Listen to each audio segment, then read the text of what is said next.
Right folks, just outside the GPO here now. Interesting today, 21st of January is also the day. Hi Paul, good to see you man, how are you? Alright, today was actually the start of the War of Independence. Dan Breen, Sean Tracy and Seamus Robinson, the attack of the ammunition convoy down in Solahead Beg in Tipperary.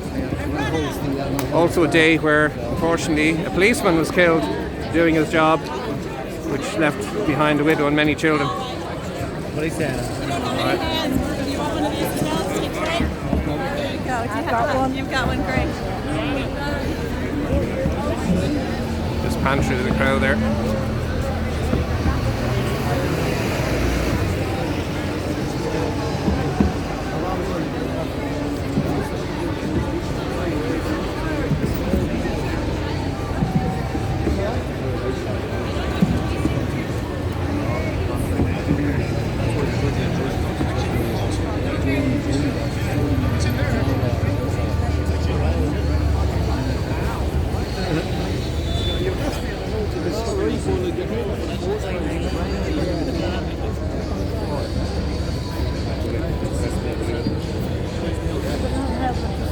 You can hear the buskers outside Easton. Okay, fáilte Rasha Kalergi, right? Támid an seo now is Oscar Coudenhove Kalergi Calula in Aaron, Derech in Maliach Lea. Ordifig an Fuist, an art in the Folgrech, Public na Heron, so Vlini Deg Shadeg. Maar de Dutch mee Hannah is an Farogra na Bundachamed, Public Canasach na Heron.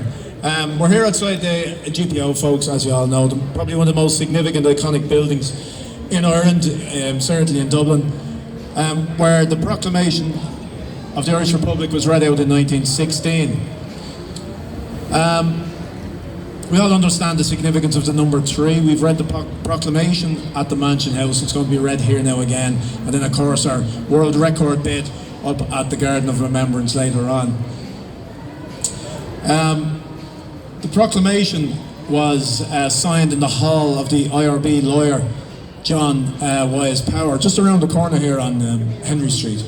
It was then taken and typeset and printed in the Liberty Hall, okay, on the morning of 24th of April 1916. That's where the Citizen Army and the Irish Volunteers left to make their way here to the GPO. The Argentinian Eamon Bulfin, and I believe we had his relative last year here, he was Argentinian, but he was a former student of Patrick Pearse's in St. Enda's, and he hoisted the green flag of the Irish Republic here above the GPO alongside the tricolour. Now, the tricolour was a barely recognisable flag at the time amongst Dubliners, even though it had been here since 1848, brought from France by Thomas Marr, one of the young Irelanders.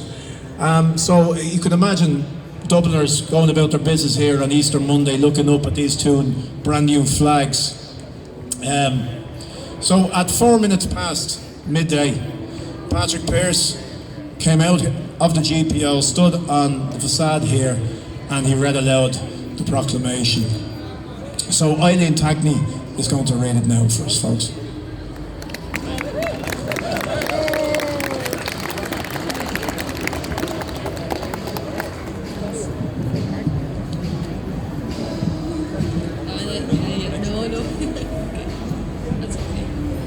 Public na Heron, the Provisional Government of the Irish Republic to the people of Ireland. Irish men and Irish women, in the name of God and of the dead generations from which she receives her old tradition of nationhood, Ireland, through us, summons her children to her flag and strikes for her freedom. Having organised and trained her manhood through her secret revolutionary organisation, the Irish Republican Brotherhood, and through her open military organisations, the Irish Volunteers and the Irish Citizen Army have patiently perfected her discipline. Having resolutely waited for the right moment to reveal itself, she now seizes that moment, and supported by her exiled children in America and by gallant allies in Europe, but relying on her own strength, she strikes in full confidence of victory. We declare the right of the people of Ireland to the ownership of Ireland and to the unfettered control of Irish destinies to be sovereign and indefeasible. The long usurpation of that right by a foreign people and government has not extinguished the right, nor can it ever be extinguished, except by the destruction of the Irish people.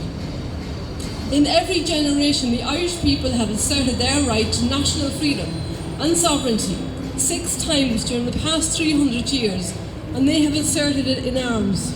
Standing on that fundamental right, and again asserting it in arms of the face of the world, we hereby proclaim the Irish Republic as a sovereign independent state, and we pledge our lives and the lives of our comrades in arms to the cause of its freedom, of its welfare, and of its exaltation among the nations. The Irish Republic is entitled to, and hereby claims, the allegiance of every Irishman and Irish woman. The Republic guarantees religious and civil liberty, equal rights and equal opportunities to all its citizens, and declares its resolve to pursue the happiness and prosperity of the whole nation and all of its parts, cherishing all the children of the nation equally, and oblivious to the differences carefully fostered by an alien government, which have divided a minority from the majority in the past. Until our arms have brought the opportune moment for the establishment of a permanent national government, representative of the whole people of Ireland, and elected by the suffrages of all her men and women, the provisional government, hereby constituted, will administer the civil and military affairs of the Republic in trust for the people. We place the cause of the Irish Republic under the protection of the Most High God, whose blessing we invoke upon our arms, and we pray that no one who serves that cause will dishonour it by cowardice, inhumanity, or rapine. In this supreme hour, the Irish nation must, by its valour and discipline, and by the readiness of its children to sacrifice themselves for the common good, prove itself worthy of the august destiny to which it is called. Signed on behalf of the Provisional Government, Thomas J. Clark, Sean McDermott, Thomas McDonough, Porrick, Pearse, Eamon Cant, James Connolly, Joseph Plunkett.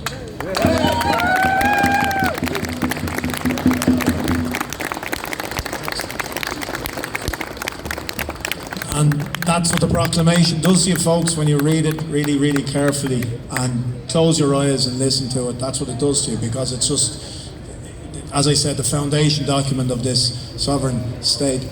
Yeah, magic. Thanks, Eileen, that's brilliant. We're just going to lay some flowers here in front of the GPO, in front of Cullen here behind us. We're all aware of the famous Cullen statue. So Carmen is going to lay some flowers there, and then we're going to head up to Parnell Square, then up to Vaughn's Hotel. Just follow the balloons and the barrel. We have Hannes here, a native of Germany, is after coming up from Cork. He's got his barrel on with us. He's going to lead us up there, and we'll follow him along the way. Okay, Carmen.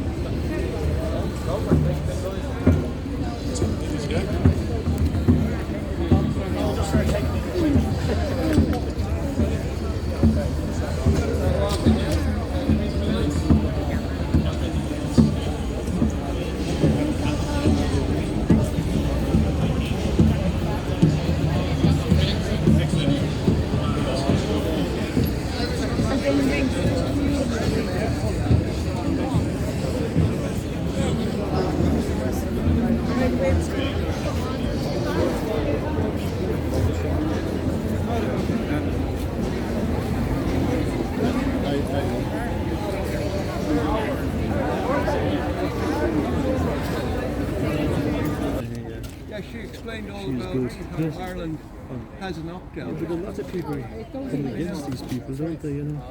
I mean, she's doing great work. Oh, she's done great work in the past. And I saw her last night. People should be allowed to do what they can do best. But people stop infighting, you know?